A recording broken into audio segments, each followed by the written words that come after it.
Hello friends, Ishified here, and welcome to my indie game dev status update. So my last update with regards to game dev was 9 months ago.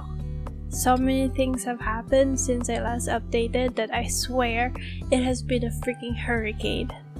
Yet, I'm so glad that all of those things that happened led to this new endeavor that's just as exciting and scary. Well, I'm getting ahead of myself.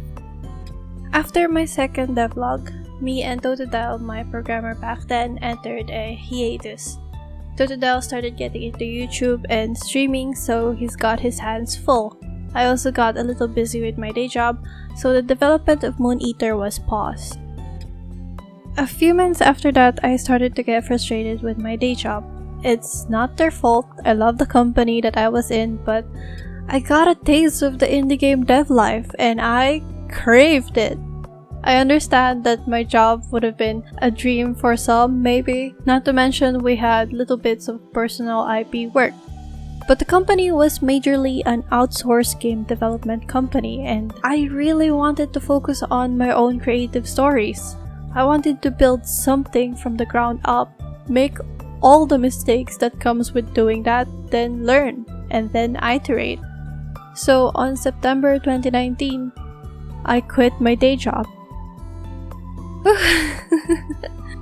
I can feel my heart rate spiking up even though it has been months since I've done this.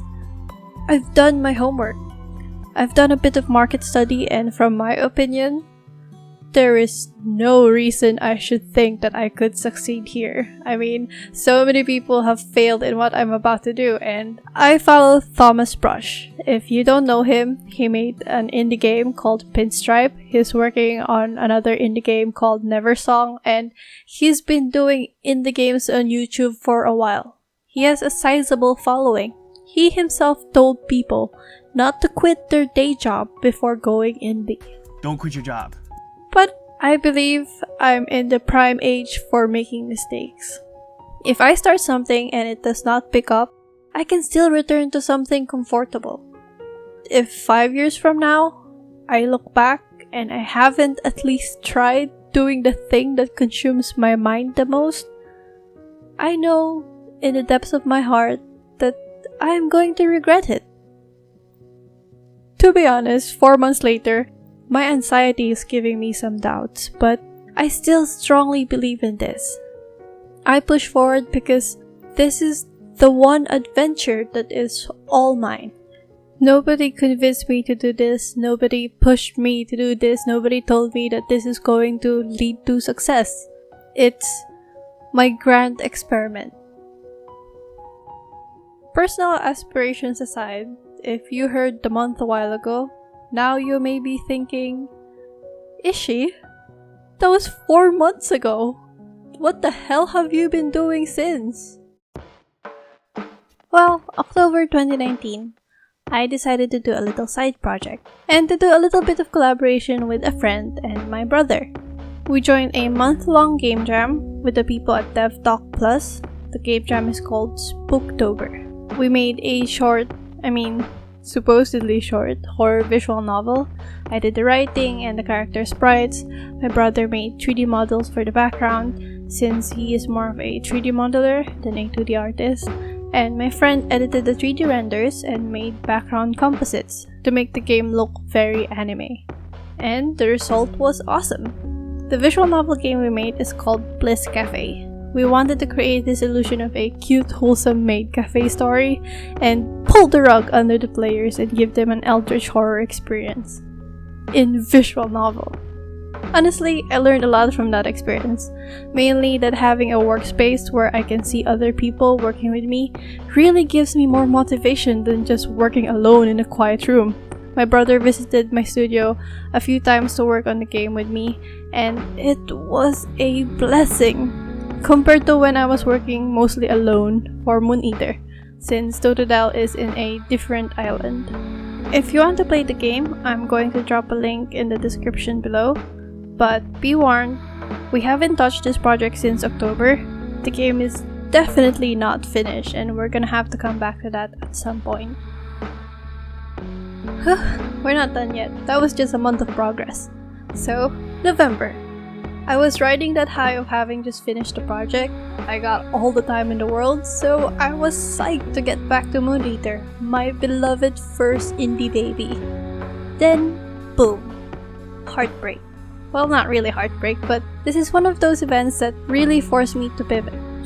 You see, while I was sitting comfy in my day job, and then later on working on Spooktober, thought that I'll have found joy in streaming. I haven't tried streaming, but I've watched him do it, and it does look like a lot of fun. He also just recovered from a burnout in a separate game development company, and so far, streaming is giving him bliss. So when I finally contacted him to continue making Moon Eater, he quit indie game dev. He says it's temporary, but for me, that means that I would have to do Moon Eater alone. I mean, I couldn't really hire another programmer in his level. He's freaking expensive, you guys. And I don't have a day job. So, hello existential dread.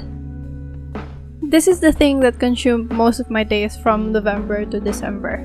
I entered an avoidant state and I kept distracting myself from reality. Anything to keep me away from the fact that I will have to learn freaking programming. Guys, I'm a game designer.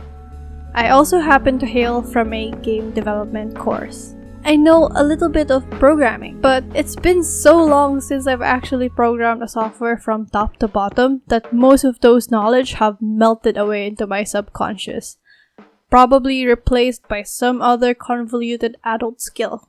I'm gonna have to learn programming from the basics. And how scary is that? Apparently, not that scary because December 2019, before the hustle and bustle of the holidays and after getting over all that dread, I decided not only to learn programming, but also 3 freaking D. I'm mainly a 2D artist, but I've been excited about working with 3D before, and this is my chance to start anew. I put Moon Eater on the back burner. Sure, I'm comfortable with 2D and I could have just continued the project while learning programming, but Moon Eater's scope back then was designed for 2 experts in their own trade, with the possibility of maybe some freelancers. I couldn't just scale it down because I've already fallen in love with the story and the characters in them, so I had to start another project on my own. The majority of late December 2019 and early January 2020, I spent conceptualizing this new 3D game. I did a bit more of 3D character studies so that I could become more confident with it, and some trials with programming. While I was working on the story, a friend called Ven Bright offered to help proofread and conceptualize character dynamics. And so far, we finally have something that I can start talking about on YouTube again. The project is called Way Hard. It's about a tribe leader who wakes up in the Filipino version of Purgatory. She has been betrayed, she feels angry, and she's looking for a way out to exact her revenge.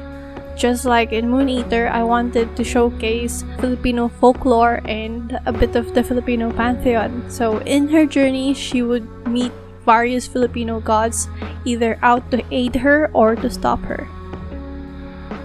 That's where we are in the present. I'll be showing you the game's development process. Although the conceptualization was a bit chaotic and a little bit behind closed doors, save for maybe Twitter, there's still all of the game that needs to be built. And I want you guys to join me in that journey. I'll be publishing progress updates, art, programming, and project management processes, and updates on my life as a full-time indie developer.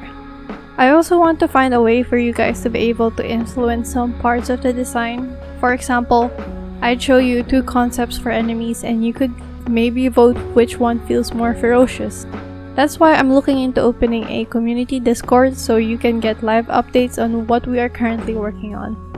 I'm also working on Patreon pledges for more exclusive perks, or for those who specifically want some exclusive game development advice. Just a little bit to help support this broke-ass game designer. I'm starting 2020 with this new hope and a new path to the future. If you sat through all of that talking, you're a forking beast, then thank you for joining me for the entirety of this episode. I hope you guys could join me in future videos. Please like the video if you want to see more of this sit-down updates, or if you don't, comment down below that you don't want to. Comment down below what kind of topics you guys would want me to talk about. If you guys want to see more art processes, or maybe some documentation nitty-gritty like how to make a project backlog. I don't know, maybe some of you are interested in that. It has been a hell of a transition into 2020 for me, so thank you friends for tuning in. Be nice, be curious, and as always, see you next time.